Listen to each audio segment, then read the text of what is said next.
Is LCCC going to try to go through with one of these projects despite the bond not passing? You know, that's a good question. You know, one of the things that we know for sure is two of the buildings, you know, on the initiative, we've got to do something with them. The Recreation Athletics Complex and the Fine Arts Building, we need to address some of the maintenance issues. Unfortunately, the cost of doing that is more than we can do on our own. We really need the community support. So that puts us in kind of an interesting position of do you do something drastic one way or the other, perhaps even taking buildings offline. And so I think that's part of the conversation we have to have.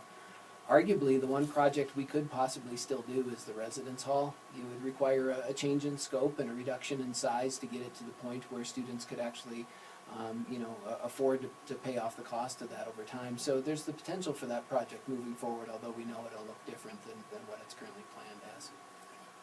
Would LCCC have done anything different to educate people and convince voters?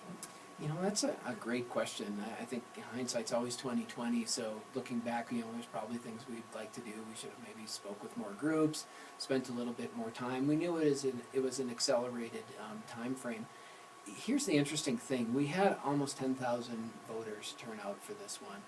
For a single initiative election, to have 10,000 voters come out is actually a pretty good turnout, which tells me that people were aware of the initiative. To put it in context, in 2013 we had about 9,500 voters, so we actually had a larger turnout this time, which tells me that they were probably aware that we got the message out, but it also tells me that the community really wasn't ready to support this at this time. Okay. And how is LCCC going to positively improve recruitment and retention now without the bond?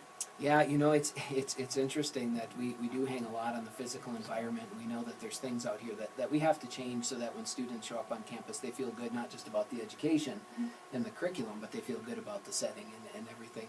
So we'll have to continue to make some improvements. We can't lose sight of the fact that, you know, we're about ready to work on a library expansion and renovation. That should get going in the spring.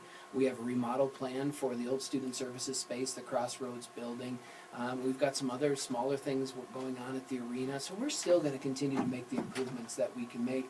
We were just really hoping to sort of cap off this 10-year facilities transformation with these three projects, and so now we'll have to regroup. Right. Well, thank you so much for joining us tonight. And up next we have Fine Arts Dean Daniel Powell. Here with us, we have the Dean of the School of Arts and Humanities, Daniel Powell. Thank you for joining us. Thank you. Thanks for having me. With the disapproval of the capital campaign unofficially, what does the future look like for the School of Arts and Humanities? Well, I think we're going to keep on keeping on. You know, the arts are no stranger to adversity. You know, we've had many challenges over the years, but the one constant thing that we've had in the arts is that we persevere. It's I always characterize as the arts are the highest aesthetic experience of the human condition, and it has a huge history of being one of the only mediums that can really capture expression and really serve as a history for society. And I really think it's going to go on. You know, our school is much broader than just music, art, and theater. We include a lot of different things, but I think in general that would be the message I would say, is that we're going to regroup and we're going to do what the arts have done for many, many centuries, and we're going to find a way to get where we need to go from A to B, and we will be successful. So. Overall, how necessary was the approval for the capital campaign to your department?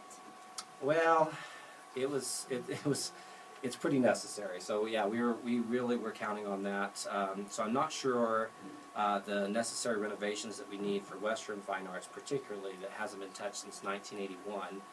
The Playhouse since 1976. So we're going to have to regroup and come up with some kind of plan for some of those. Just the baseboard heating and such alone will just need to be addressed. So I'm not sure how we're going to do that right now, but this was kind of a blow, you know, to our functionality, and we do need to address some of these things one way or another, sooner hopefully versus later. Right. Is there a plan B or any other ideas to renovate the fine arts and maybe possibly get a new performance hall? Yeah, I don't know about Plan B. We were focusing on Plan A, and so all of our energy and resources were in Plan A, and so now we kind of just regroup. I like the fact that so many voters turned out, so I think that was a very positive thing, that the community cares enough to come out and vote. Disappointed the direction it goes, but I think we have a strong community that's really engaged and involved. And so I'm not giving up on the community. I think that we just need to do a better job of getting the information out of our needs, and that could be the core and the genesis of that Plan B. All right. Thank you very much, Dean Powell. We Thank you. appreciate Thanks, it. Jenna. Welcome back. We are here joined by Carol Merrill, LCCC's Board Chair of Trustees. Thank you for having us, Carol. Mrs. Merrill, as a board member, why is it disappointing to see the capital campaign not be approved? It's really disappointing because I think it was so important for our students here, which is what we're all about. If we don't have our students on this campus, we don't have a campus. It is about who comes here for classes. And without these new buildings, we're not going to grow. We turned away 300 students this year alone, and we'll turn away more students next year who would come here and be part of our community and perhaps stay here in our city and work. I think we're turning away tournaments, which might be a small thing to some people, but for the economy of our city, I think it's very important to bring tournaments, and that was never more apparent to me than when I had a child playing soccer, and we went to other cities, and they benefited from our dollars. So, and then the Fine Arts Building, I think it's just a disaster, and we need to fix it. We need to fix it, and now we have no money to fix it. And the auditorium, which some people call fluff, would have been a great addition to our community because we have no auditorium here in this city that is that size. Thank you for asking. Why do you personally feel voters went against this? I think that some voters were very aware of their taxes and very concerned about paying more money and saw that they were already paying money for different items on their tax bills. I think some voters just plain didn't understand what they were voting for. I think they didn't understand how important this college is to our community. I've lived here for 43 years, and it's really interesting because when my husband asked me what I wanted from a community, I said, I want to be 100 miles from Denver, no more than that because my parents and family lived there, and I wanted a college.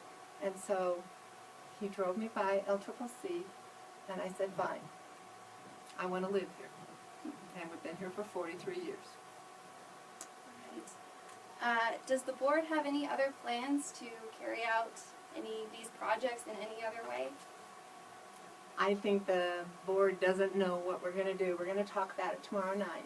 I think we'll be talking about it with Dr. Schaffer and probably Rick Johnson to see what next steps are. So hopefully we'll come up with some plans. They probably won't happen right away, but it's something the board will have to talk about with Dr. Schaffer. Okay, absolutely. Thank you so much, Carol. Thank you. Thank you very much.